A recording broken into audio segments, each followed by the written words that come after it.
जय जगन्नाथ। कहानी भगवान जगन्नाथ की। दोस्तों, कहा जाता है कि भगवान श्री कृष्ण ने जब अपनी देह छोड़ी और उनका जब अंतिम संस्कार किया गया और जब उनका पूरा शरीर पंच तत्वों में मिल गया, लेकिन उनका हृदय नहीं नष्ट हुआ और बिल्कुल एक जिंदे इंसान की तरह धड़क रहा था और बिल्कुल ही सुरक्षित था। और ये बात बहुत कम लोगों को पता होगा कि आज भी ये हृदय बिल्कुल सुरक्षित है, जो कि जगन्नाथ भगवान की काष्ठ की मूर्ति में बसा हुआ है और धड़कता रहता है। जब भी भगवान जगन्नाथ मंदिर की सफाई होती है तो ये सोने से बने हुए झाड़ुओं से होती है। भगवान जगन्नाथ को कलयुग का भगवान भी माना जाता है। उड़ीसा के पुरी में भगवान जगन्नाथ जी अपनी बहन सुभद्रा और भाई बलराम के साथ विराजमान हैं। परंतु भगवान जगन्नाथ से जुड़े हुए बहुत से ऐसे भी रहस्य हैं जिनका आज तक कोई पता नहीं कर सका। जगन्नाथ भगवान की प्रतिमा हर 12 वर्ष बाद बदल दी जाती है और जब प्रतिमा को बदला जाता है तो पुरी में हर जगह की लाइट बंद कर दी जाती हैं। मंदिर के चारों तरफ सेना की लगा दी जाती है ताकि कोई भी व्यक्ति मंदिर में घुस ना पाए। मंदिर में भी पूरी तरह से अंधेरा रहता है और पुजारी के आंखों पर भी एक पट्टी बांध दी जाती है और पुजारी अपने दोनों हाथों में दस्ताने पहनकर पुरानी मूर्ति में से एक ब्रह्म पदार्थ निकालकर नई मूर्ति में डालता है। ये पदार्थ क्या है आज तक कोई पता नहीं कर सका और हजारों वर्षों से एक मूर्ति से दूसरी मूर्ति परिवर्तित करते रहते हैं। यह एक ऐसा अलौकिक पदार्थ है जिसको छूने पर इंसान का पूरा शरीर भस्म हो जाता है। माना जाता है कि इसका संबंध भगवान श्री कृष्ण से है। जब जगन्नाथ भगवान की प्रतिमा बदली जाती है तो उसके साथ साथ मंदिर की हर प्रतिमा को बदल दिया जाता है।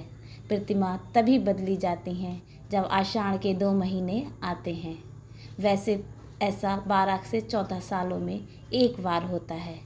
जब ऐसा होता है तो इसे नवकलेवर कहते हैं, लेकिन आज तक कोई भी पुजारी से नहीं बता पाया कि वो पदार्थ क्या है जिसे एक मूर्ति से दूसरी मूर्ति में डाला जाता है। जिन पुजारियों ने उस पदार्थ को हाथ लगाया है उनका कहना है कि यह खरगोश की तरह उछलता रहता है और आज भी हर साल जगन्नाथ यात्रा के पहले वहाँ का राजा स्वयं अपने हाथों से झाड़ू लगाता है। और इस मंदिर की एक खास बात ये भी है कि जैसे ही हम मंदिर के सिंह द्वार में पहला कदम अंदर रखते हैं तो समुद्र के लहरों की आवाज़ें सुनाई देनी बंद हो जाती हैं, जबकि जैसे ही मंदिर से एक कदम बाहर रखेंगे समुद्र के लहरों की आवाज़ें तेजी कानों से सुनाई देने लगती हैं। अक्सर मंदिरों के ऊपर पक्षी बैठे हुए दिखाई देते हैं, परंतु जगन्नाथ मंदिर के ऊपर से कोई भी पक्षी नहीं गुजरता हुआ दिखाई देता और मंदिर पर लगा हुआ झंडा हमेशा हवा के विपरीत दिशा में लहराता है और पूरे दिन किसी भी समय भगवान जगन्नाथ मंदिर के मुख्य शिखर की परछाई नहीं बनती है। मंदिर के लगभग 45 मंजिल ऊपर लगे झंडे को प्रतिदिन बदला जाता है, क्योंकि ऐसा माना जाता है कि अगर एक दिन भी वह नहीं बदला गया तो मंदिर पूरे 15 सालों के लिए बंद हो जाएगा। और मंदिर के शिखर पर एक सुदर्शन चक्र लगा है जिसको हर दिशा से देखने पर उसका मुख आपकी तरफ से ही लगेगा। मंदिर के प्रसाद जब बनता है तो आपको उसको पकाने के लिए एक के ऊपर एक बर्तन रखा जाता है और नीचे लकड़ी की आग लगाई जाती है और सबसे ऊपर रखे हुए बर्तन का प्रसाद सबसे पहले पकता है। जगन्नाथ मंदिर कभी प्रसाद घटा नहीं है और सबसे आश्चर्य की बात यह है कि मंदिर के कपाट जब बंद होते हैं तो प्रसाद भी अपने आप समाप्त हो जाता है।